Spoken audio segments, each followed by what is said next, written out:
Violet, are you seeing any raised hand? Yes, I am. So our first hand comes from Palav Prakash. Your line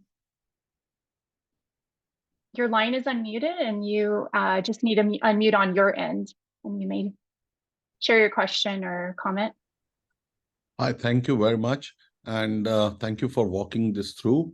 And I work for Zoom Services, which has partnered with Oakland School District, and we are electrifying the school bus yards for the children. Now, my question to you is, the grants are in the range of say 1.5 to 2 million, which by any standards is low for large scale yards or large school districts in California, like San Francisco, Oakland, San Francisco, LA, San Bernardino, and so on. My question to you is, can we stack your grant with the overall funding plan for a big yard for which, we may get grants, other grants from CEC, EPA, HWIP vouchers, and things like that?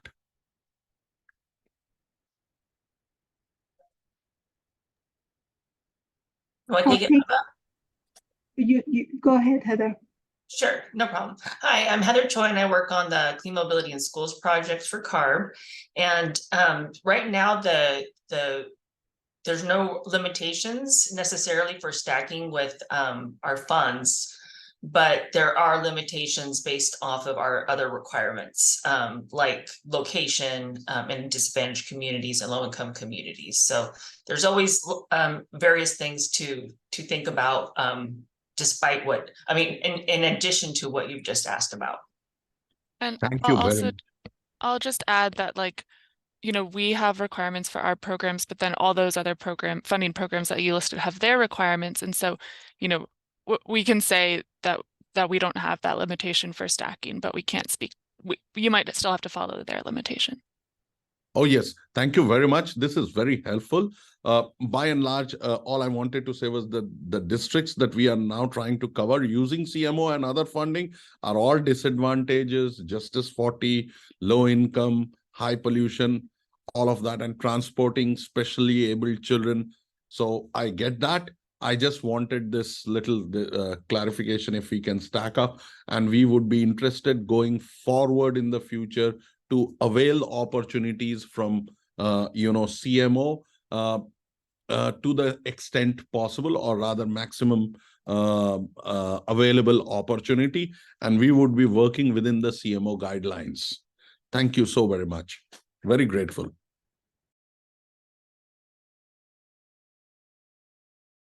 Thank you. Our next question comes from Kyle Wong. Your line's unmuted. You may speak now. You just need to unmute on your end. Hi, my name's Kyle Wong. I'm from the City of San Jose's Department of Transportation, and I was curious to learn a little bit more about, you said for CMIS and STEP, you're not looking to open up for a new application window. And I was wondering, how are you selecting or making that selection from the existing or previous application pool? And is there a list that we can like reference in terms of like maybe how they ranked against each other? Yeah, that's a great question, Kyle. One of the recommendations is that we would be selecting projects to award with the 23-24 funds, using the same eligibility and the scoring criteria, and making sure that we keep projects whole, and then also meet our Clean Mobility in Schools and STEP funding goals. So we were going to utilize the applications that we received and not do any rescoring, but continue on as if we had all this money to begin with. If I may, could I ask a follow-up question? Sure. So given that, sometimes projects evolve over time, and will there be opportunity to like amend the previously submitted application in any way?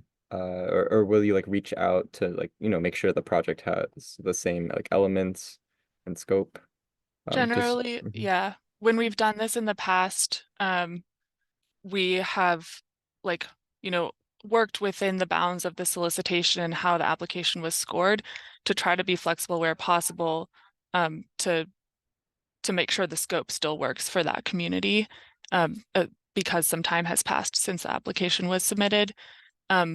But we still have to work within those bounds of, what's eligible and how the project was scored and make sure that it still would have scored highly enough to be funded in the first place. Okay, and is this gonna be a more like transparent process where we'll be able to like see how these are being ranked, or is there an existing ranking that we can reference? Yeah, Yeah, we don't, mention that the list is gonna be posted, right, Bree?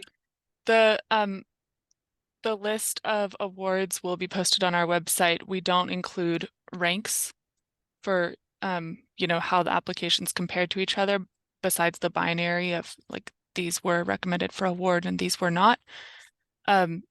So if we move forward with this, the next step would be, notifying applicants of if they, were going to be awarded in the future or not. Okay, thank you so much for answering my questions. Thank you, Kyle. Our next question or comment comes from James Delgado. Your line's unmuted. Please feel free to ask your question. Hi, thanks. So for the additional funds that will be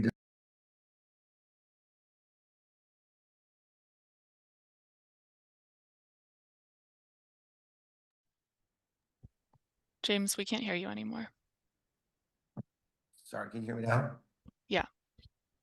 So my understanding is that the additional funds for the mobility CMO programs would be evenly distributed amongst the programs that have already been funded, the $1.5 million. Will these, well, two questions, I guess. One is the process for applying for those additional funds similar to applying for the additional 500,000 plus up funding? And what's the timeline associated with that process? And my second question is there consideration being given to a merit-based distribution of the funds, or will it just be equally distributed amongst all the projects? Thank you. Thanks, Jane, for your questions. Yes, our recommendation today is to distribute current funding among Window 1 and Window 2 mobility project awardees equally. The process will be similar to what we did before for the $500,000 plus up funding.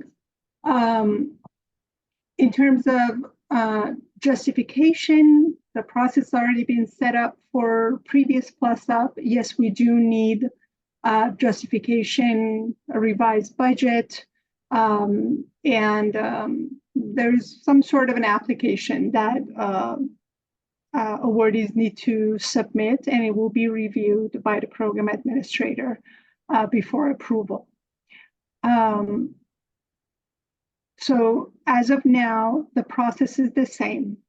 But if you have any feedback, any other suggestion for us to how is best to distribute this funding, we are happy to hear them.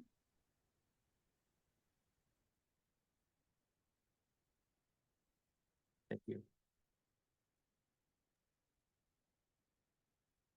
Thank you, James. Unless you have follow-up. As a reminder, please state your name and affiliation before asking a question or making a comment. And I also want to mention that for those of you calling in by phone, you can raise your hand by pressing the #2 keys. Our next question or comment comes from Daniel Kim. Your line's unmuted. Thank you. Dan Kim, supporting AVTA. Follow up to Kyle's questions regarding the 32 million with additional STEP CMIS funds. We were a finalist, but did not receive an award. I heard something about the first group of folks that may get additional funding would be those who receive some partial funding. Just curious, as far as the finalists who did not receive awards, how much did that amount to? And then the other part of my question is, do you have a sense of the timeline?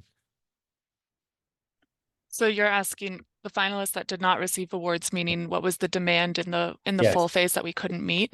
Correct. I will get back to you about that shortly. Yeah, we have it. We have it.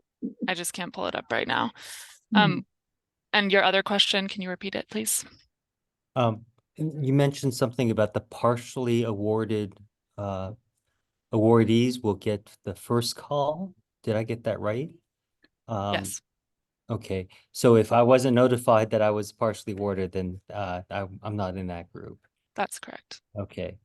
And then were there finalists that were disqualified or not recommended for funding?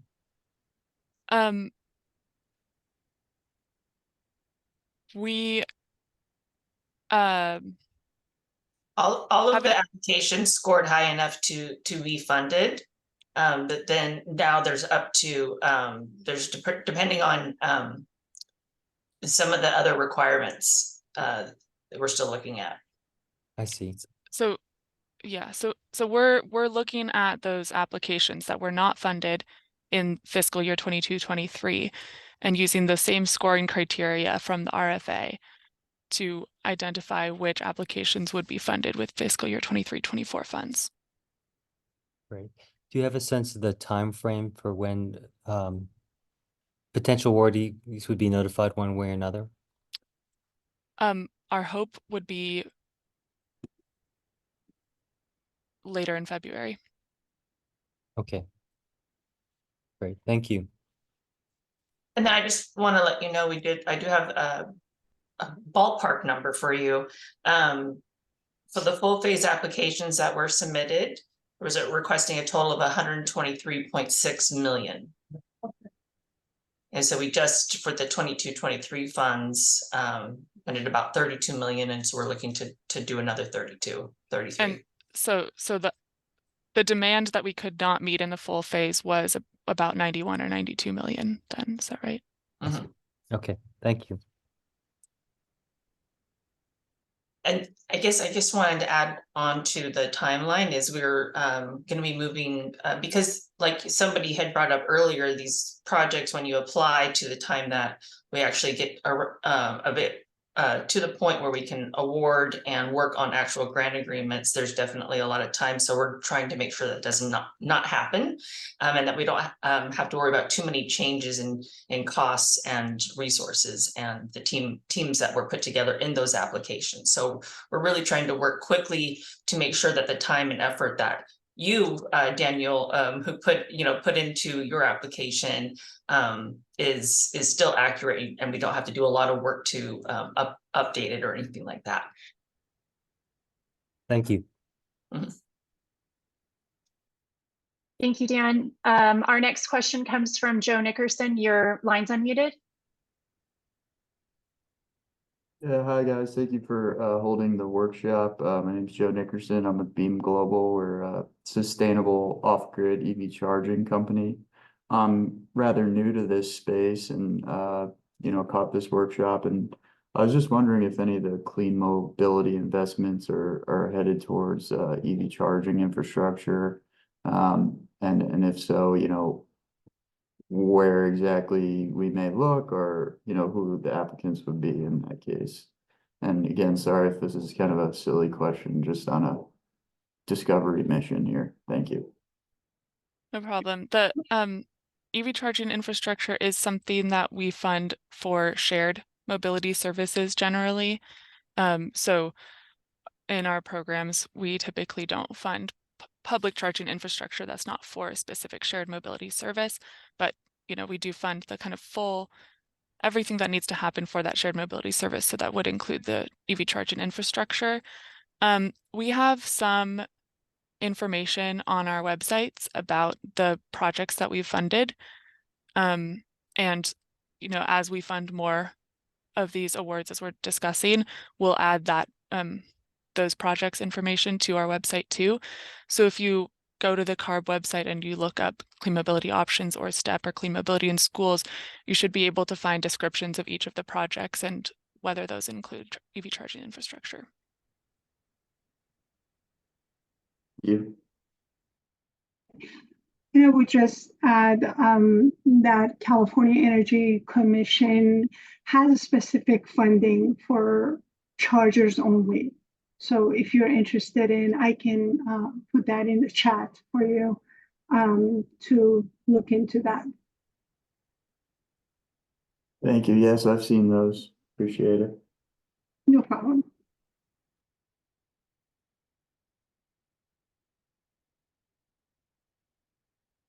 Thank you, Joe. Our next question comes from Paul Hagen. Your line's unmuted. Hi, my name is Paul, representing myself. I was wondering if it might be too early. There was an article, I think, published by CARB that spoke of a settlement that was reached recently with the Cummins company. And it was a fairly large amount of money.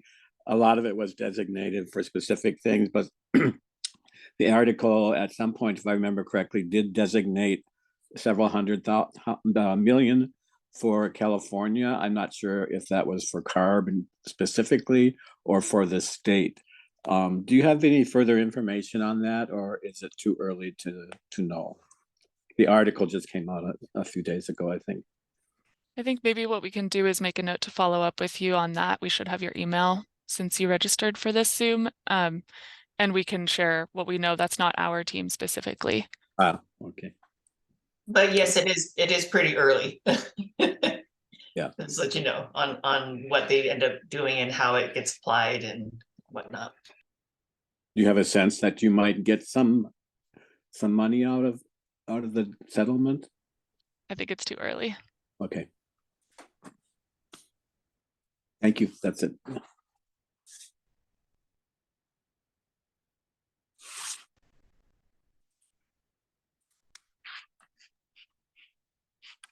Thank you, Paul.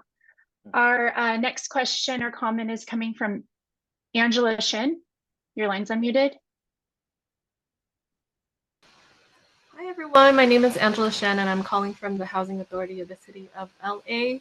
We are a CMO Window 1 awardee. I'm really excited to hear that there's going to be another round of Plus Up funding. The current 1.5 million doesn't cover all eligible expenses. I'm sure other Window 1 and Window 2 awardees have discovered. We're absorbing several $100s out of pocket. So I'm just wondering what the timeline is for the additional Plus Up funding. Thank you for your question and comment. So I hear echo. So as soon as we are done with our public process and we make sure that stakeholders are good with this decision, which today seems like that we haven't heard any negative feedback so far on this recommendation. We will go ahead and start the amending process for our current grant agreement with the CMO statewide administrator. And as soon as that funding is available for the statewide administrator, they will start the process of application for Plus Up, for round 2 of Plus Up funding. I do not have the exact timeline for you, but we'll do our best to make this happen in the next 6 months. That's such great news. Thank you so much. You're welcome.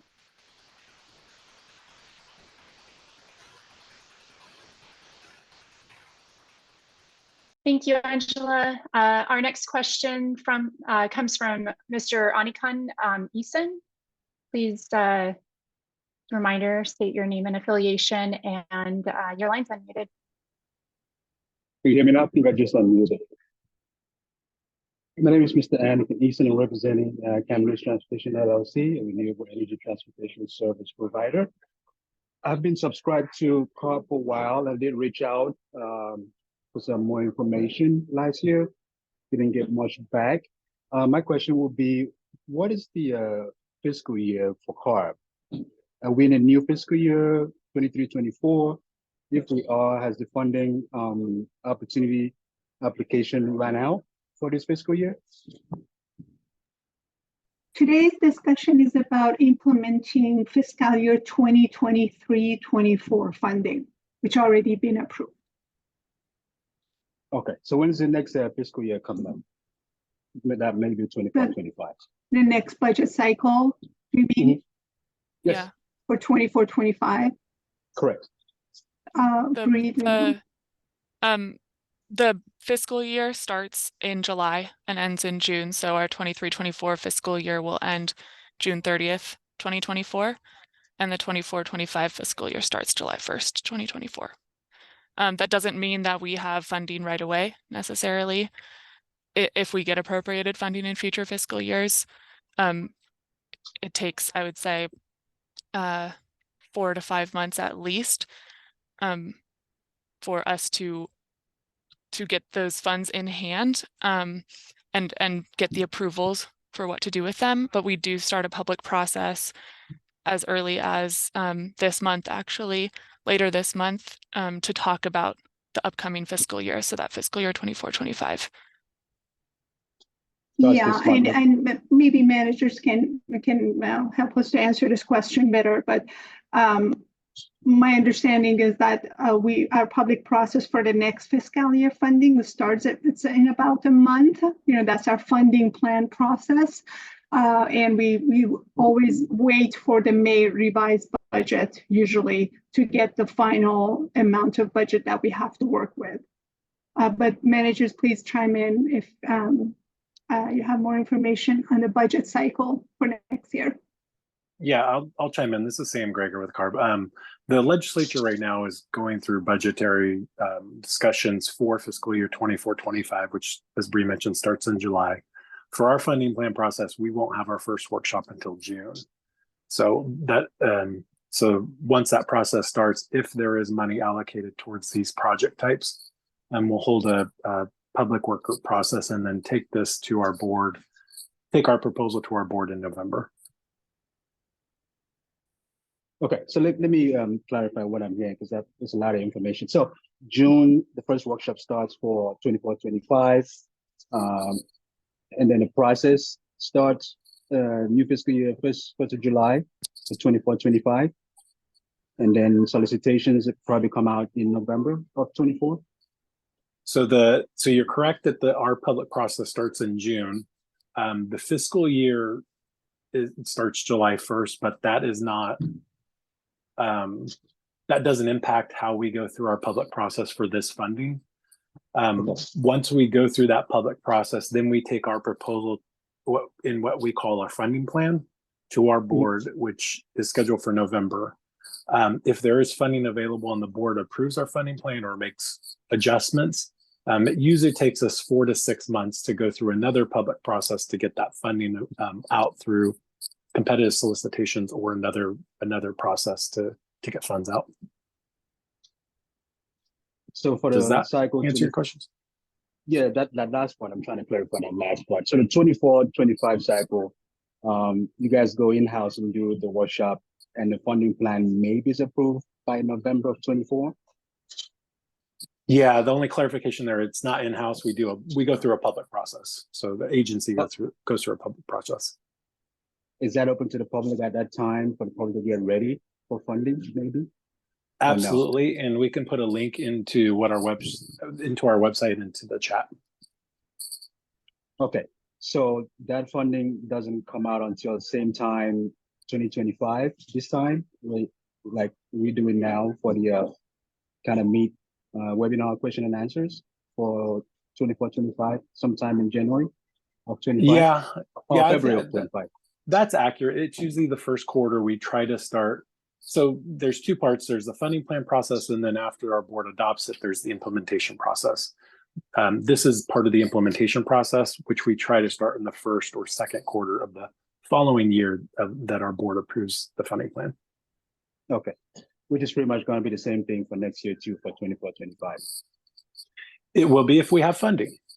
Okay, got it. Yeah. Appreciate you. Thanks. All right, thank you. I just dropped the link into the chat for everyone who wants to be aware of all the events and our process for the funding plan.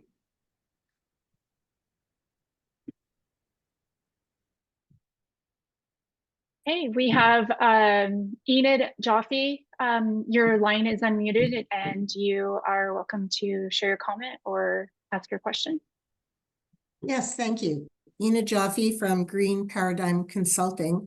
And I believe I heard you say that there would be an RFP for CMO planning grants in the amount of $7.5 million. When do you expect that to be released? To clarify, the funding for planning and capacity building is separate from CMO. So it would be a separate RFA similar to what we did with the combination of CMS and STEP as well as planning.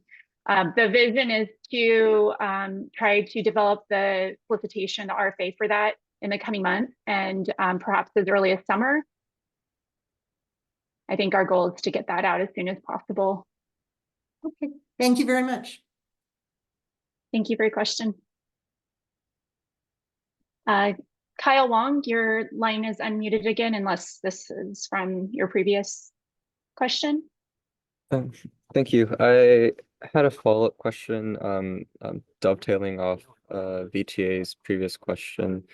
It was mentioned that finalists were gonna have higher priority in this next round of or next distribution of funds. And I was wondering what constituted a finalist in this case?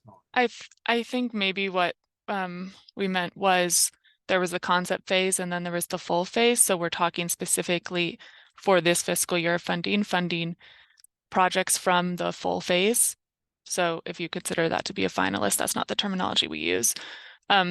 The other thing maybe to clarify is we did talk about how there were a few or a couple applications that we partially awarded with fiscal year 22-23.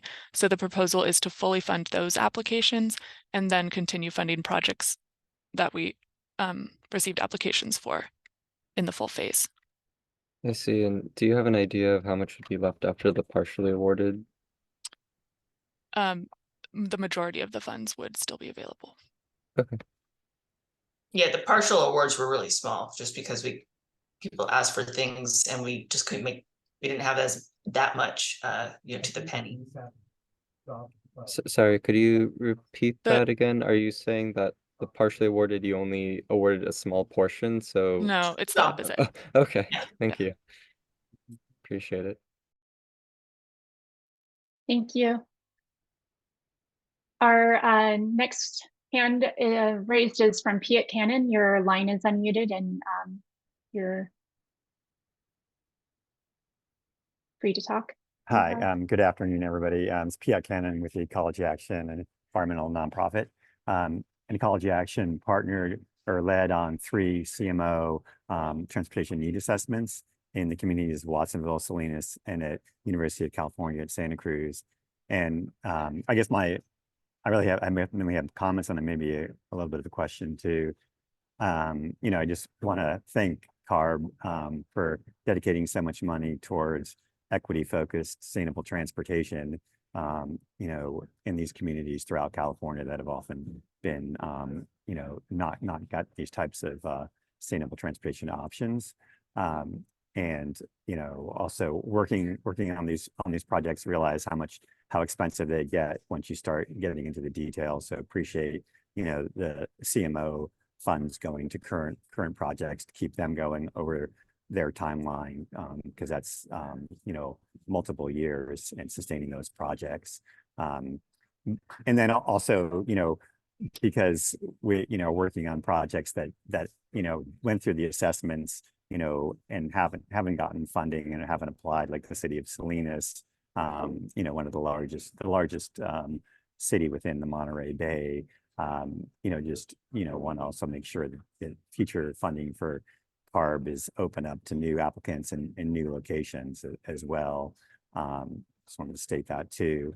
And then, yeah, just as in terms of streamlining the process for CMIS and STEP funding, I support that too. You know, and just picking from current applications seems like a good way to go. And just, you know, based on the numbers you provided with how many applications you got and the funding needs and what you could, you know, fund.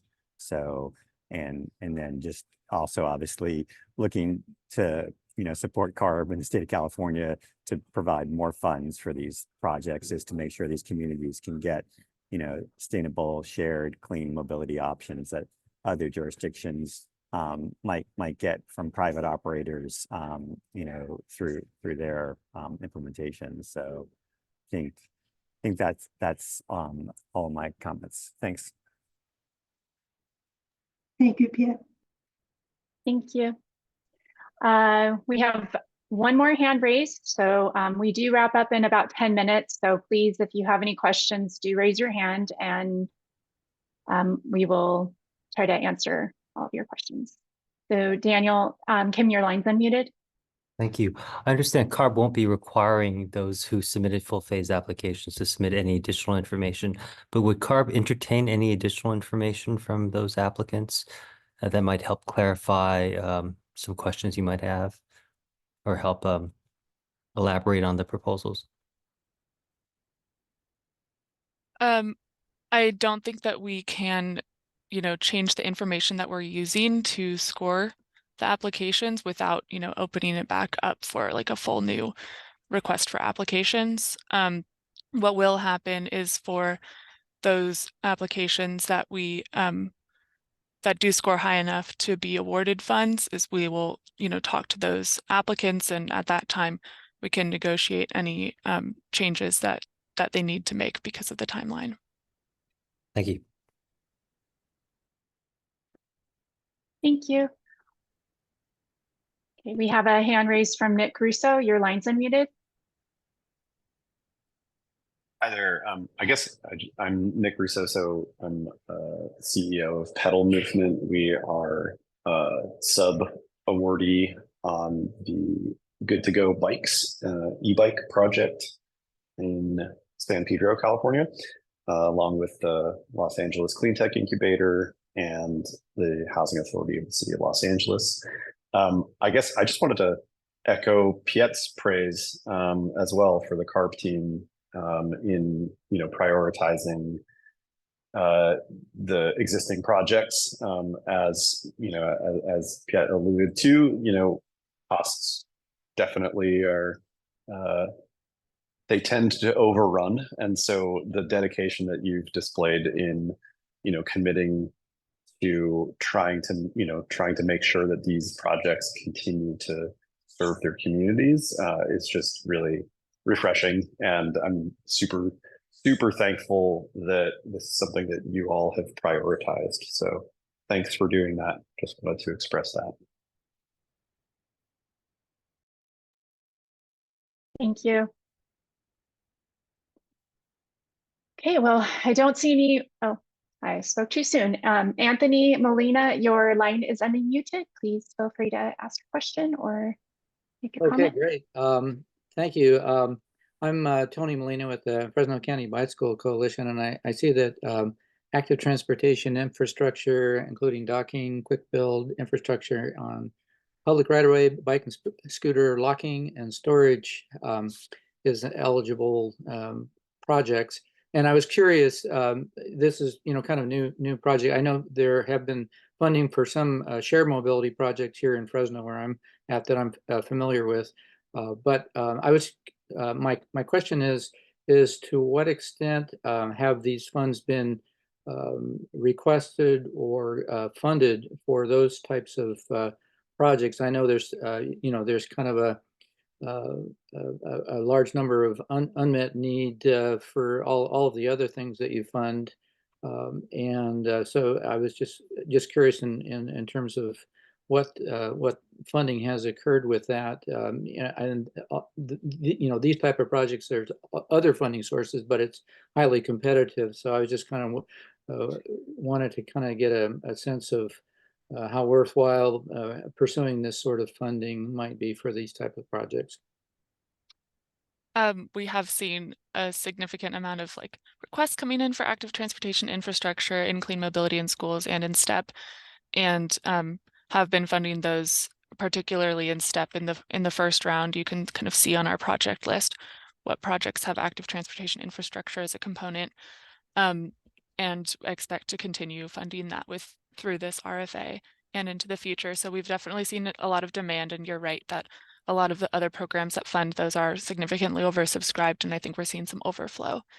And each program has kind of its own priorities and its own goals. For STEP and clean mobility in schools, we're really focused on reducing VMT and GHGs in a way that also increases access to key destinations. I think active transportation infrastructure can be a really important component of that, connecting people to transit options and other destinations and kind of fulfilling that first last mile issue. So we're very supportive of that type of project. Okay, great. Thank you. And then Tony, I just wanted to make sure you are aware that the City of Fresno's Department of Transportation did apply. And so you can see, like Bree was mentioning, there's some summaries that we posted online of the applications. But one of the things that they applied for was active transportation infrastructure. So I highly encourage you to check in with the City of Fresno team who is working on this project and see how you can get involved. Great, good to know. I will do that. Thanks. Yeah, they're thinking about it too, Tony. Yeah, I'm glad to hear that. We've had a high turnover in our grant staff, so I'm glad to hear that they're on it. Fresno's on it. Yeah.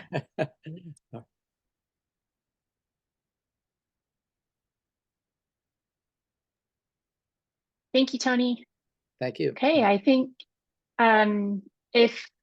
I guess our last call for questions or comments, we highly encourage them. And oh yes, okay. I keep seeing a hand get raised and then pulled back. So I'm going to give you one more opportunity if you are indeed interested in asking us a question. But please, yeah. Okay. Got a couple. Okay, Chad Monk, your line is unmuted. Please unmute on your end, and you are open to ask a question or a comment.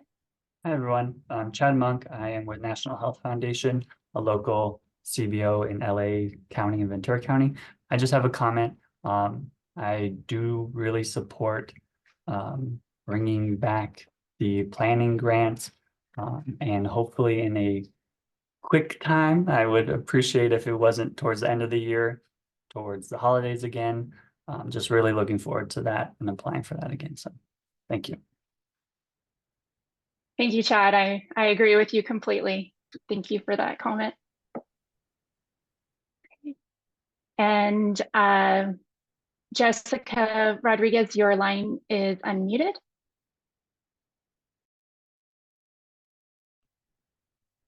Hi, I'm with Data for Social Good, and I wanted to hear more about your thought process when reviewing applications to join the program.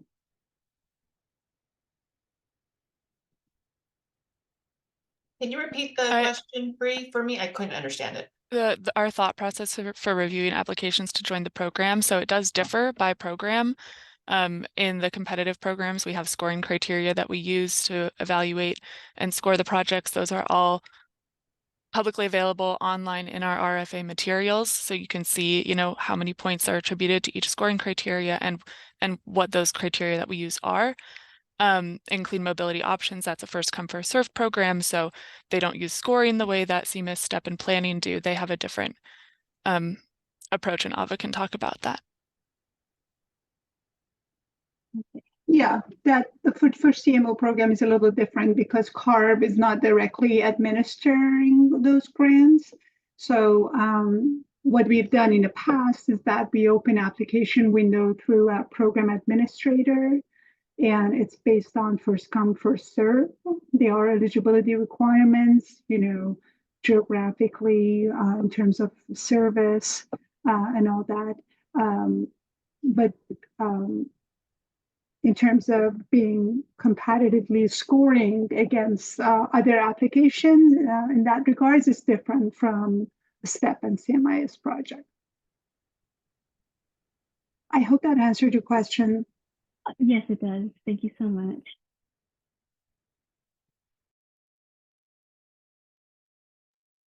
Thank you, Jessica. We have a hand raised from Nora Mustafa. Your line's unmuted.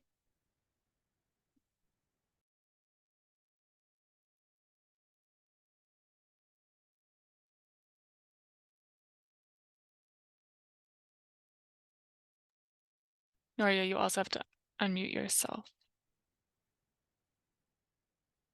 Sorry, can you hear me now? Yeah.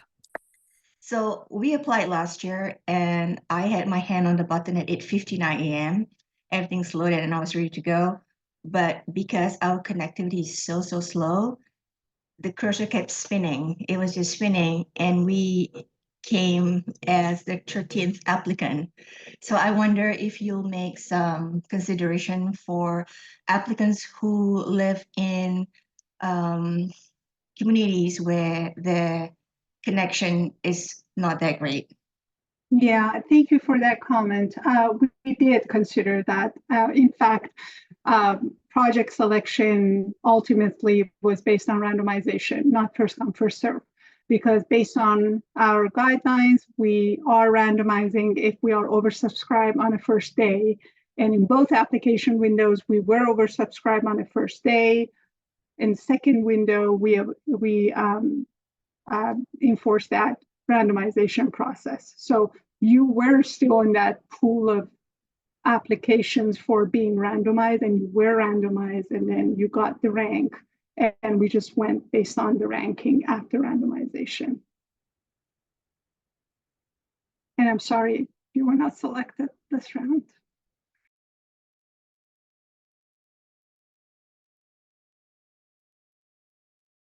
Thank you.